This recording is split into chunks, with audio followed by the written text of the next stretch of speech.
नमस्कार, बात मध्य प्रदेश की लेकर हाजिर हूं मैं आलोक। खबर भोपाल से, जहां लोकसभा चुनाव को लेकर बीजेपी ने अब कमर कस ली है। गुना लोकसभा सीट को लेकर के चर्चा चल रही है। लोकसभा के प्रभारी संयोजक, जिला अध्यक्ष समेत अन्य पदाधिकारी बैठक में शामिल हुए। सीएम डॉक्टर मोहन यादव, प्रदेश अध्यक्ष वीडी शर्मा, लोकसभा प्रभारी महेंद्र सिंह भी इस बैठक में शामिल हुए।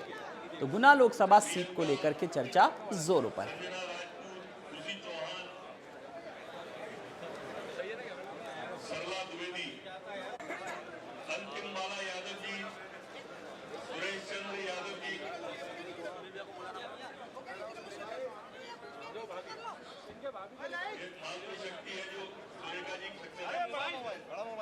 तो चुनाव को लेकर के बीजेपी में लगातार मंथन जारी है। वहीं गुना लोकसभा सीट को लेकर के चर्चा भी जोरों पर है और प्रत्याशी अपनी अपनी जीत को लेकर के लगातार किस तरीके से जीत का दावा कर रहे हैं। वहीं सीएम डॉक्टर मोहन यादव भी शामिल हुए।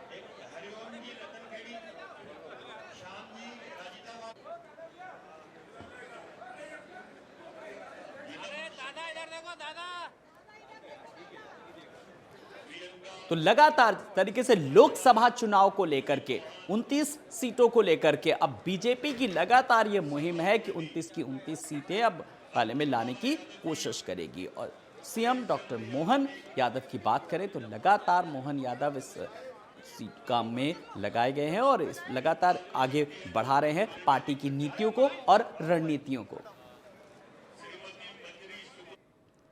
वहीं जबलपुर में मुख्यमंत्री डॉक्टर मोहन यादव ने कांग्रेस पर निशाना साधते हुए कहा कि प्रधानमंत्री मोदी की लहर चल रही है, इसके चलते कांग्रेस को चुनाव लड़ने के लिए प्रत्याशी नहीं मिल रहे। देश और प्रदेश की जनता बीजेपी के साथ है। पीएम मोदी के नेतृत्व में प्रदेश के विकास में कोई कोर कसर नहीं छोड़ी जाएगी।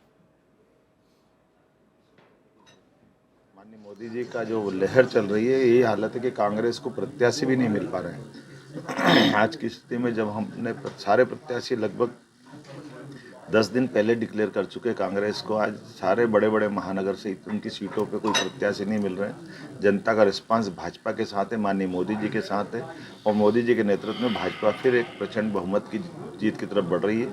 और ये जो हमारा टारगेट था 2014 में हम 27 जीते, 2019 में 28 जीते और अब क्लीन स्वीप करने वाले हैं। और जो अब की बार 400 पार माननीय मोदी जी का जो नारा है, निश्चित रूप से हम उस दिशा में आगे बढ़ रहे हैं। मेरी अपनी ओर से प्रदेश की जनता को ये आश्वस्त करना चाहूँगा कि माननीय मोदी जी के नेतृत्व में डबल इंजन की सरकार द्रुत गति से आगे बढ़ेगी और विकास के किसी मामले में कोई कोर कसर बाकी नहीं रहेगी। माननीय मोदी जी का पूर्व विधायक यादवेंद्र सिंह, पूर्व महापौर पुष्कर सिंह तोमर, राजा राम त्रिपाठी, जिला पंचायत सदस्य संजय सिंह कचवा, पूर्व लोकसभा प्रत्याशी सुधीर सिंह तोमर, पूर्व महापौर प्रत्याशी मनीष तिवारी, रविंद्र सिंह सेठी समेत कई नेता अपने समर्थकों के साथ बीजेपी में शामिल हो गए। ये सभी नेता राजधानी भोपाल में बीजेपी कार्यालय पहुंचे, जहां मुख्यमंत्री डॉक्टर मोहन यादव और बीजेपी के प्रदेश अध्यक्ष वीडी शर्मा ने उन्हें पार्टी की सदस्यता दिलाई। न्यू ज्वाइनिंग कमेटी के संयोजक नरोत्तम मिश्रा भी मौजूद रहे।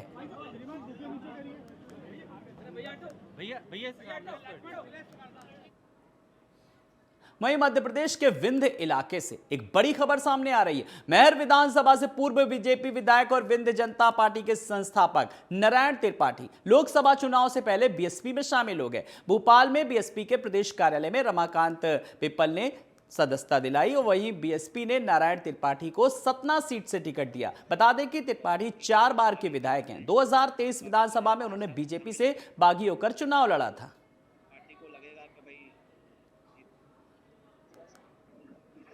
बसपा का कद तो पहले से पूरे देश में बड़ा है, क्योंकि उसकी राष्ट्रीय अध्यक्ष और 4 बार की पूर्व मुख्यमंत्री आदरणीय बहन कुमारी मायावती जी का जो कद है, और आपने देखा होगा आज भी मीडिया की जो धुरी है वो कहीं न कहीं उन्हीं के इर्द गिर्द घूमती है।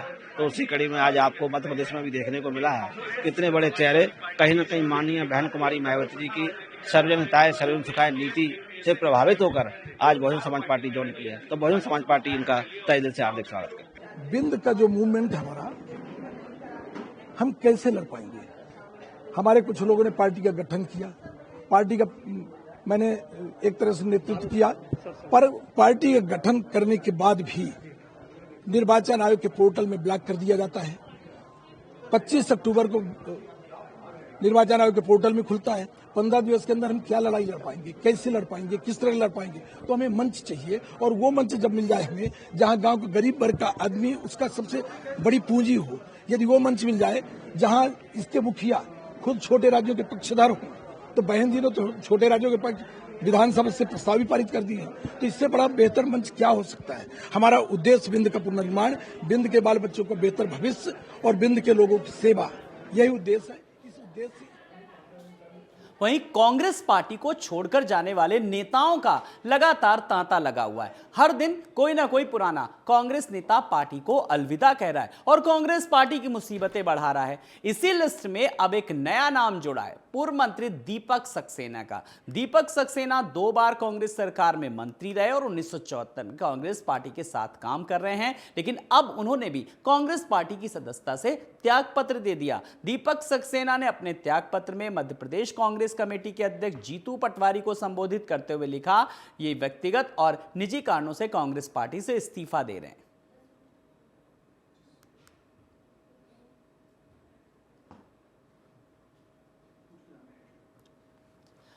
तो लगातार जिस तरीके से कमलनाथ के भी काफी करीबी बताया जा रहा है दीपक सक्सेना, जिन्होंने इस्तीफा दिया और इस्तीफे में उन्होंने साफ तौर पर इस बात का जिक्र भी किया। उन्होंने इस बात को लिखा कि वो अपने व्यक्तिगत और निजी कारणों के चलते इस्तीफा दे रहे हैं। तो उन्होंने जो पत्र में जिस बात का उल्लेख किया है वो अपने निजी कारणों से बताया है। तो कमलनाथ और दिग्विजय के सबसे खास दीपक सक्सेना 1974 से कांग्रेस पार्टी से काफी सक्रिय थे, लेकिन अब क्या कुछ ऐसे कारण रहे, फिलहाल इस पर उन्होंने बोलने से कुछ भी मना कर दिया। लेकिन इसके पीछे उन्होंने तथ्य साफ तौर पर यह दिए कि जो बात रखी है कि जो उनके निजी कारण है, जो व्यक्तिगत जिसके चलते वो फिलहाल छोड़ रहे हैं।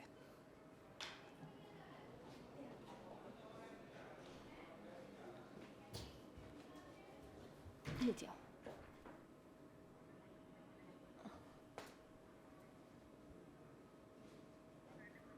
नीचे आओ, बस बस बस।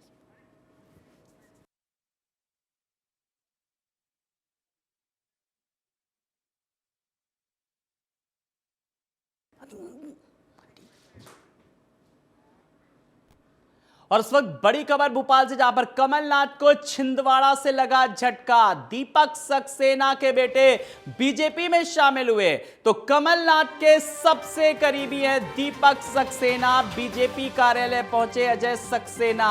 तो दीपक सक्सेना के बेटे हैं अजय सक्सेना, बीजेपी में शामिल हुए। छिंदवाड़ा के सैकड़ों कार्यकर्ता भी उनके साथ। एक पुराने किस तरीके से जो कहे जा रहे थे 74 से सक्रिय थे, जुड़े हुए थे, लेकिन अब उनके बेटे, तो दीपक सक्सेना के बेटे बीजेपी में हुए शामिल और उन्होंने साफ तौर पर कहा कि वो बीजेपी की नीतियों से प्रभावित थे। कमलनाथ और दिग्विजय के सबसे खास माने जाते थे, लेकिन अब फिलहाल बीजेपी का दामन थाम चुके हैं। दीपक सक्सेना के बेटे हैं अजय, और कमलनाथ को छिंदवाड़ा से एक तरीके से कहा जाए, जो कांग्रेस का और कमलनाथ का गढ़ कहा जा रहा था।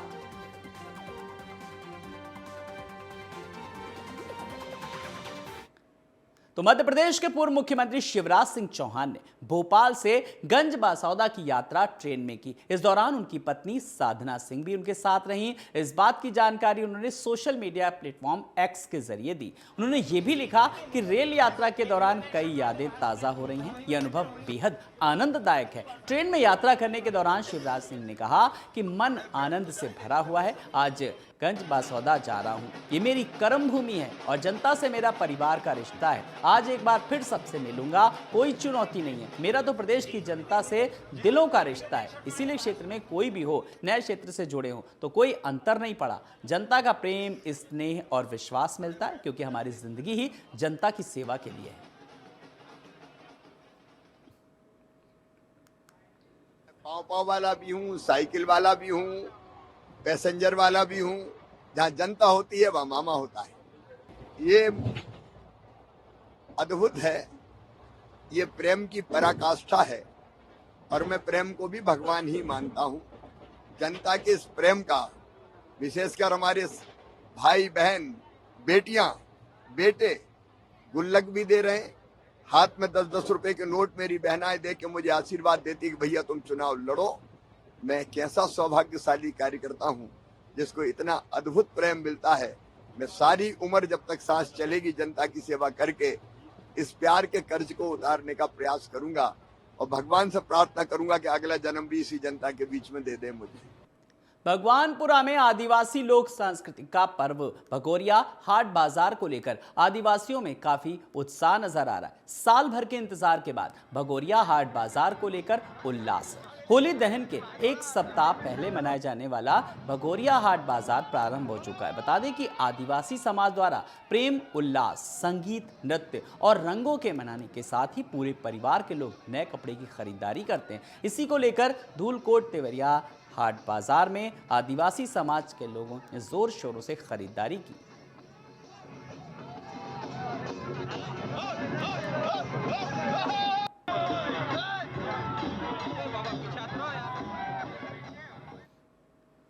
वहीं शहडोल संसदीय क्षेत्र का नोटिफिकेशन जारी होने के बाद उमरिया कलेक्टर और जिला निर्वाचन अधिकारी धर्मेंद्र कुमार जैन ने जिले के विभिन्न स्कूलों में बनाए गए मतदान केंद्रों का निरीक्षण किया और मतदान केंद्रों में तैनात बीएलओ को मतदान का प्रतिशत बढ़ाने के लिए हर मतदाता से संपर्क करने के निर्देश दिए। इस दौरान उन्होंने शाला परिसर का भ्रमण किया और परिसर की साफ सफाई कराने, शौचालय की सफाई कराने और दरवाजों की मरम्मत कराने के निर्देश दिए। इसके अलावा कलेक्टर ने सीमावर्ती क्षेत्रों से बनाए गए एसएसटी नाकों का भी निरीक्षण किया।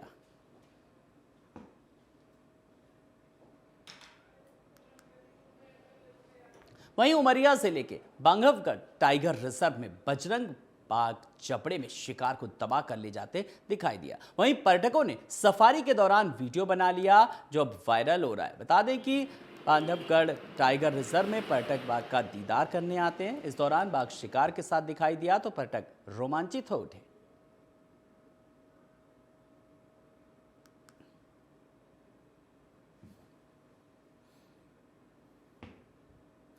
मध्य प्रदेश की आर्थिक राजधानी इंदौर में सभी त्योहार बड़े ही हर्षोल्लास के साथ मनाए जाते हैं और इसी के साथ होलिका का पावन पर्व और रमजान महीने में शांति व्यवस्था कायम रखने के साथ ही लोकसभा चुनाव में आचार संहिता का पूर्ण रूप से पालन करने के उद्देश्य से कई क्षेत्रों में फ्लैग मार्च निकालकर शांति व्यवस्था कायम करने का भी काम किया जा रहा है।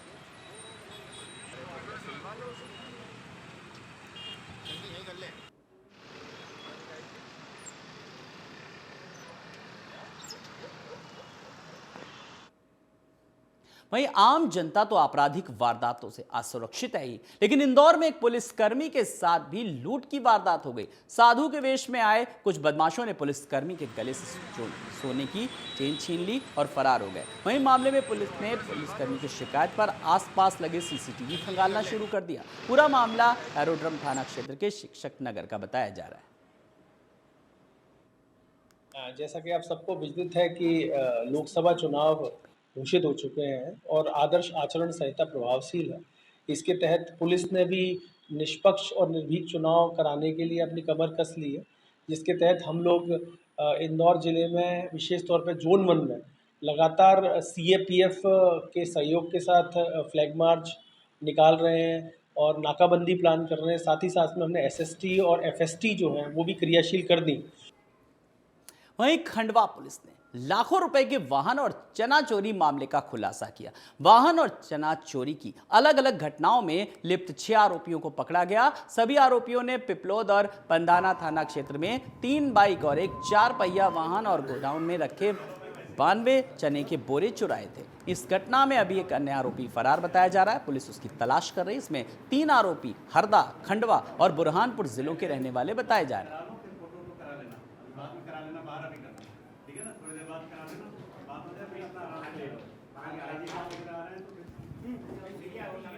तो चना चोरी मामले का पुलिस जिले के कुछ आरोपी और खंडवा के रहने वाले आरोपी थे। इन्होंने मिलके 6 लोगों ने मिलके थाना पिपलोद में बोलेरो चोरी की घटना की थी।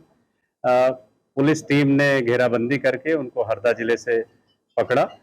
इनके कब्जे से 4.5 लाख की बोलेरो गाड़ी और अन्य 3 मोटरसाइकिलें बरामद हुई। दूसरे घटनाक्रम में थाना पिपलोद में ही 15-16 की दरमियानी रात एक गोडाउन में 92 कट्टे चने जिनकी कीमत लगभग 1,77,000 थी, वो चोरी गए थे। उसमें भी टीम ने बड़ी तत्परता से 3 दिन के अंदर ही 4 आरोपियों को आइडेंटिफाई किया और उनमें से ग्राम डेहरिया थाना पिपलोद के ही रहने वाले 3 आरोपी को पुलिस ने गिरफ्तार किया है और उनके कब्जे से इस घटना में उपयोग की गई पिकअप में गाड़ी और पूरे 92 कट्टे चने बरामद करके पूरा माल बरामद पुलिस ने किया है।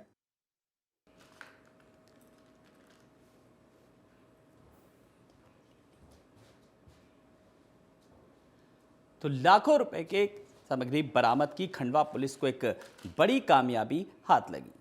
लेकिन पुलिस तमाम बिंदु पर फिलहाल जांच कर रही है, लेकिन चना चोरी मामले का किस तरीके से लाखों रुपए के वाहन का भी भांडाफोड़ हुआ।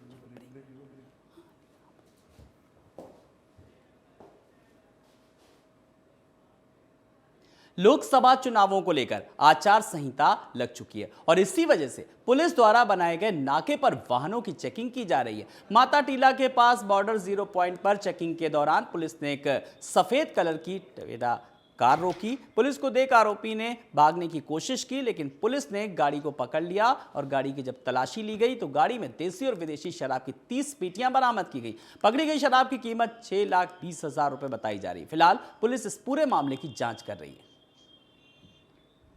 लोकसभा चुनाव 2024 को दृष्टिगत रखते हुए मध्य प्रदेश और उत्तर प्रदेश की सीमा पर हमारा एक स्टैटिक पॉइंट स्टार्ट हुआ है, जिसमें कल रात को दौरान चेकिंग एक वाहन को चेक किया जा रहा था तो उसमें ये 30 पेटी अवैध शराब पकड़ी गई है और एक आरोपी भी गिरफ्तार किया गया है। गाड़ी और शराब की कीमत लगभग 6,20,000 रुपये आंकी गई है। आज आरोपी को गिरफ्तार कर माननीय न्यायालय में पेश किया जाएगा। वहीं एटीएस भोपाल ने खरगोन में अवैध हथियार बनाने की फैक्ट्री पर छापा मारा और 2 आरोपियों को पकड़ा। फैक्ट्री से 5 पिस्टल, 5 अजनबी पिस्टल सहित कई अवैध हथियार बनाने की सामग्री जब्त की गई। आरोपियों ने पूछताछ में बताया कि बैरल की सप्लाई सूरत से होती थी। खरगोन पुलिस को इस मामले में कोई जानकारी नहीं थी।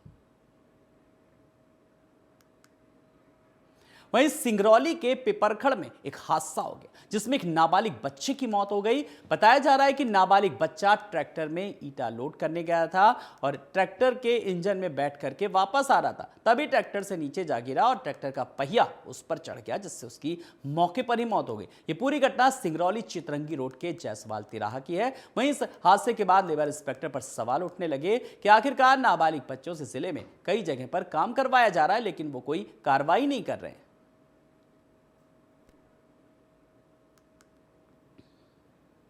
एक बार फिर टीवी 27 न्यूज की खबर का बड़ा असर देखने को मिला। खबर को प्रमुखता से दिखाए जाने के बाद कार्रवाई हुई। खरगोन के सुरपाला गांव के एकीकृत प्राथमिक विद्यालय में 6ठी 7वीं की परीक्षा के दौरान गाइड और किताब लेकर के नकल करने के मामले में प्रभारी प्रधान पाठक को निलंबित कर दिया गया। प्रधान पाठक तरुण गुप्ता को कलेक्टर करमवीर शर्मा के अनुमोदन के बाद आदिवासी विकास विभाग के सहायक आयुक्त कार्यालय ने निलंबित करने की कार्रवाई की। कक्षा 6 और 7 की परीक्षा के दौरान बच्चे टेबल पर गाइड किताब रख करके नकल करने का वीडियो वायरल हुआ। कलेक्टर करमवीर शर्मा के निर्देश, जिलाधिकारी डीपीसी द्वारा की गई जांच और प्रतिवेदन रिपोर्ट के बाद सहायक आयुक्त कार्यालय ने प्रभारी प्रधान पाठक को निलंबित किया है।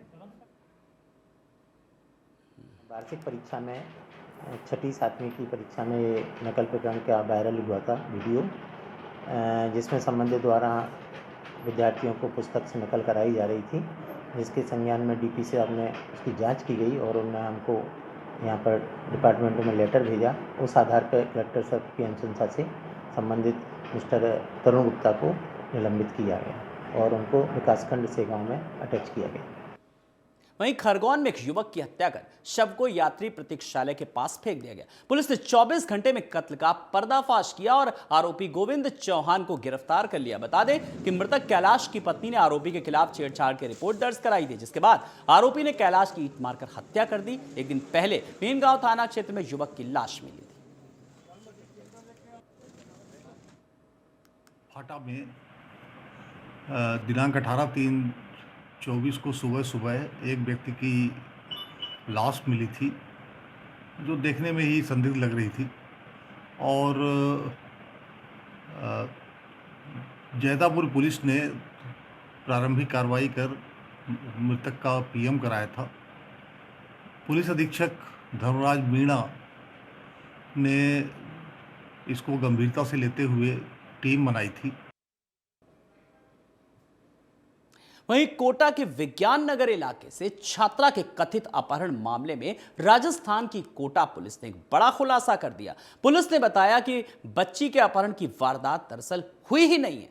पता चला कि यह कहानी विदेश में पढ़ने के लिए रची गई थी। छात्रा के वर्तमान में इंदौर में होना सामने आ रहा है। छात्रा और उसके दोस्त की पड़ताल की जा रही। छात्रा इंदौर में ही 2 दोस्त के साथ रह रही थी, जिसमें से एक दोस्त इंदौर में मिल गया। उसने पुलिस को पूरी घटना बताई, जिसके अनुसार छात्रा और उसके साथ घूम रहा लड़का विदेश में पढ़ाई करना चाह रहे थे। इसी के लिए उन्हें पैसों की जरूरत थी और उन्होंने पिता से पैसे की डिमांड की, इसीलिए उन्होंने एक घटनाक्रम रचा। एसपी डॉक्टर अमृता ने बताया, छात्रा और उसके दोस्तों से फिलहाल अपील की, अगर आप हमारी बात सुन रहे हैं तो तुरंत नजदीकी थाने में जाकर संपर्क करें या अपने परिजनों को फोन करें। उन्होंने छात्रा से अपील की कि अपने सकुशल होने की जानकारी जल्द से जल्द हमें दें। हर कोई आपकी सुरक्षा के लिए चिंतित है। बता दें कि छात्रा के किडनैपिंग की जानकारी पिता के व्हाट्सएप नंबर पर दी गई थी और छात्रा की फोटो भी भेजी थी। फोटो में छात्रा के हाथ पैर और मुंह बंधे हुए थे। वहीं छात्रा को छोड़ने के एवज में 30 लाख रुपए की डिमांड मांगी गई थी और फिरौती की रकम नहीं देने पर छात्रा को जान से मारने की धमकी दी थी। इसके बाद छात्रा के पिता कोटा आए और थाने में रिपोर्ट दर्ज कराई थी। 18 को शाम को हमें जो शिवपुरी पुलिस विभाग से हमें सूचना मिली थी कि वहां के जो एक रघुवीर जी हैं, उन्होंने अपनी बेटी को कोटा में पढ़ने के लिए पिछली अगस्त को छोड़ा था और आज 18 तारीख को शाम को उनके फोन पर व्हाट्सएप के द्वारा मैसेज और फोन आया है कि आपकी बेटी हमारे पास है और फिरौती में 30 लाख की डिमांड की गई है। उस पर हमने त्वरित एक्शन लेते हुए टीमें गठित की थी और सभी जगह पे जहां जहां पर हम तकनीकी जो साक्ष्य हमें मिले, हमने जो आसूचना संकलन की, जो पूछताछ की विभिन्न जगह पे, तो उसमें हमने अलग अलग जगह पे टीम भेजी, जिसमें जयपुर, इंदौर, वहां पर भी टीम हमारी अभी भी मौजूद है। वहीं खंडवा में बैंक ऑफ महाराष्ट्र में अचानक आग लग गई। बैंक के अंदर से धुआं निकलता देख यहां से गुजर रहे लोगों ने पुलिस कंट्रोल रूम में इस बात की सूचना दी, जिसके बाद फायर ब्रिगेड की टीम ने आग पर काबू पाया। बता दें कि बैंक के अंदर का सामान पूरी तरीके से जल करके खाक हो गया। बैंक के अधिकारी नुकसान का आकलन करने में जुटे हैं। ये पूरी घटना कोतवाली थाना क्षेत्र के 3 पुलिया के पास की बताई जा रही है।